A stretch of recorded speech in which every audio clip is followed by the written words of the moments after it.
came out there pretty unscathed, get it the way you wanted? Exactly the way I wanted it, exactly the way I planned it. Thank you to John Boy Boxing, John Hutchinson from Tiger Muay Thai is over there, because we drilled that right hand consecutively for 3 months.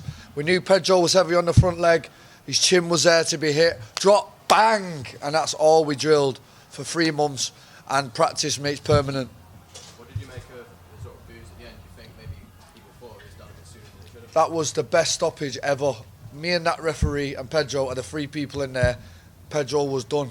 I'm so glad he stopped it when he did, because listen, we all want to get paid and go home to our families. It was a great stoppage. Saying that Pedro after the fight, you seemed obviously gutted for all these reasons. Do you know what it is? Huge amount. I've just seen his wife and his coaches out there, give him a hug and a kiss. Listen, this is a ruthless business. He's going back to SPG and John Kavanagh, who's a good friend of mine, and Connor and all these people that, you know, it's not ideal that you fight these people, but this is the game that we're in. It's prize fighting, so, you know, me and Pedro got matched up, and now it's been left here, and best of luck to him in his career. Last one for me, it's ruthless, like you said. It's good to come out of it unscathed going into June. Probably a new face, given there's a lot of new faces now. You're excited going into June? I'll be honest, I didn't really see too much this year.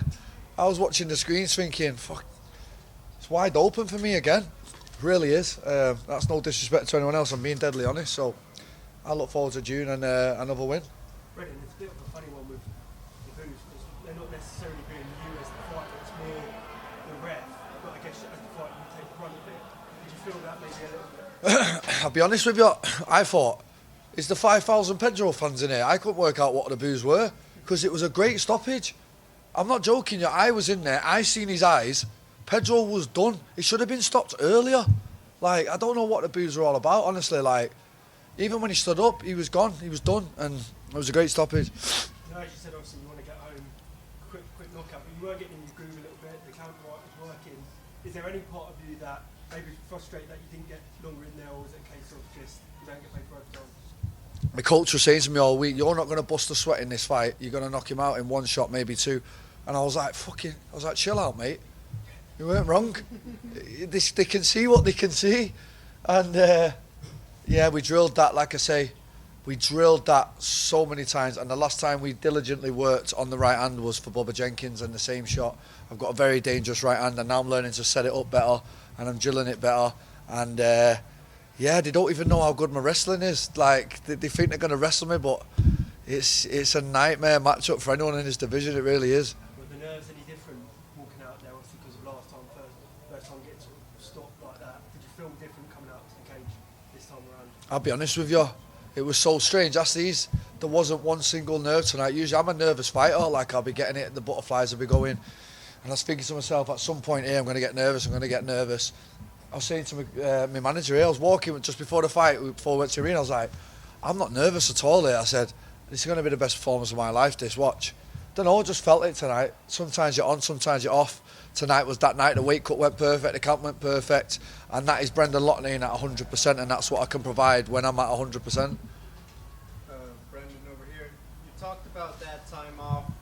When you got out here to fight week, did you feel like it had all paid off? Like, you know what, mentally I'm refreshed, physically the body's feeling it. Did it all pay off when you got to the cage? Well, results speak for themselves, don't they?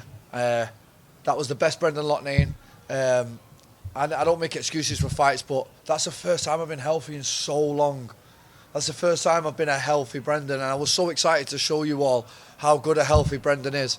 And I think I put the featherweight division and the world on notice again, like, Brendan's a serious contender. Yeah, sorry about that. They don't sponsor me anyway. I feel like people forgot about me after the knockout a bit. Like, oh yeah, Brendan, you know, he wasn't that good anyway. He got knocked out. And I wanted to just show everyone that, you know, I was half considering, can I really do this anymore after that knockout? I suffered from it, do you know what I mean? I was knocked out 15 minutes, didn't know where I was watching the knockout back like, wow, that was weird. Imagine that in over 50 contests. I've never been dropped, knocked out, anything. So I had to really like think, is this me anymore? Then I started hard sparring again, realised that the chin still worked. And then the rest is history. I just bit down on my gum shield, got training, went to Thailand on Christmas Day. I started training for this moment on Christmas Day, so April 19th I stand there in front of you over the moon. Then Brendan, did you see Gabriel Braga's? I just seen it on the screen then. Yeah, amazing. You're probably warming up in the back. Maybe a little too soon. It is just the first night of the regular season for the featherweights, but I think a lot of fans looking at the field, the two of you at the end of this thing. What are your thoughts? I agree. He looked very dangerous tonight. Shout out to Gabriel Braga as well, because he's gone through a lot recently. Hell of a man, hell of a fighter to go through what he went through and come here and have a performance like that. Nothing but respect to him, and well done, Gabriel Braga. And if it's me and him in the finals, who doesn't want to see that fight? And then a final question. Obviously a lot building up to the comeback and getting back in the win column. What do the next 10 weeks or so look like as you prep for the next fight of the season? Is it 10 weeks? Because someone just said 8, so thank God it's 10. I don't know. Someone just went, you got 8 weeks? I went, what? I thought it was 10.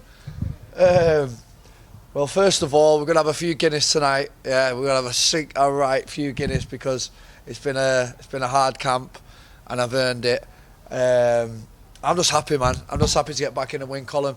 15 knockouts in MMA. Who's got 15 KOs in MMA? I'm 4th in British history of MMA fighting, just behind Conor and Bisping and them. I'm right up there with them. I think I might be the most active knockout artist that's not retired right now. I've got the most knockouts in my division. Who doesn't want to see Brendan fight? Do you know what I mean? Yeah, I got knocked out in my last fight, but I come back with a knockout. So I'm either getting knocked out or I'm knocking you out. So it's all action with Brendan. There was a lot. I'm not even going to try and shit on anyone else, but there was a lot of boring fights tonight. And me and Braga come in and lit the show up. Brendan, great performance. I'm wondering, you were walking around Chicago a lot, doing a lot of running. What was your favorite part of the city in this experience? Oh, I love Chicago, by the way. I'm really excited. Hey, Chicago's, you know what it reminds me of? Like a New York, but less busy. And it's a bit like Manchester, where I'm from at home. It's like bricks and cold air and parks and grass and tree. Like, beautiful place. Don't leave till Monday afternoon. I've got my best mate here, got my manager, got my coaches, and we're all going to have a good time, because you know what? All these guys have sacrificed time away from their loved ones as well. Everyone's come with me for a full week, left their wives and kids, just so I can pursue my dream. So thank you to them. Jose Diaz, Josh Gilmartin, Frank Hickman, and John Hutchinson. So thank you to them as well. And one more from me. How much are you going to push the PFL to bring the playoffs to England if you get there? That's not even crossed my mind, to be honest. But how good was London last year or year before? 2022. It was great. And who doesn't want to come back to England? Imagine the Manchester Arena, me and Gabriel Braga. Come on, I mean, who doesn't want to see that fight? So yeah, I mean, I don't know if the semis is already set. Is it set, Tony? Is the semis set? Like the semi-finals, like the. You know what? Actually, you know what? Hold that thought, because last year I was talking the semi-finals after the first fight and got knocked out. So I ain't talking about no semi-finals. I'm talking about June. So let's just stay on that matter, please, because I ain't going too far ahead. 1 step forward and 2 step backs in last year. None of that again. South Dakota next. South Dakota, terrible place I've heard, but you know, we'll give it a go. Brendan, I have one. You hear a lot of fighters say that, after a big win, it's not always excitement, happiness. It's almost relief. Can you relate to that, or is it just happiness at this point? I had to battle a lot of my own demons to get back in there. Imagine, right? I worked my whole life to get a belt, and then I got financially free with the money. So then I was like, and then I got knocked out. So then it's like, you have to kind of gauge what you're doing it for at that point. And I wanted to do it to prove to everyone here and prove to myself that you can come back from a knockout. You know, you can come back from adversity. And I'm so happy that I did. I'm so happy that I went back to training and I followed my dream further, because guess what? We're only at chapter 2 or 3. Brendan's got absolutely loads of miles in the tank, and I can't wait to show you what's next. Thank you, Brendan. Congratulations. Thank you. Brendan over here. As someone from Chicago, I'm happy to hear that you enjoyed the city.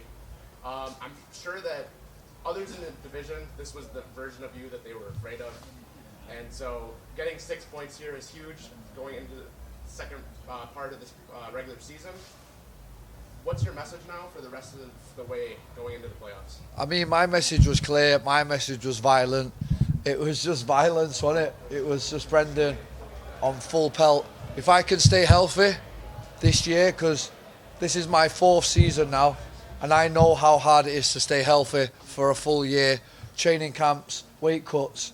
So I know how hard it is. So I'm not counting my blessings yet. But what I will tell you all is, when Brendan's on fire and Brendan's full healthy, that's the version that you're going to get. So let's hope I stay healthy and we keep getting performances like that. 34 years old, 15 knockouts and getting better. How about that?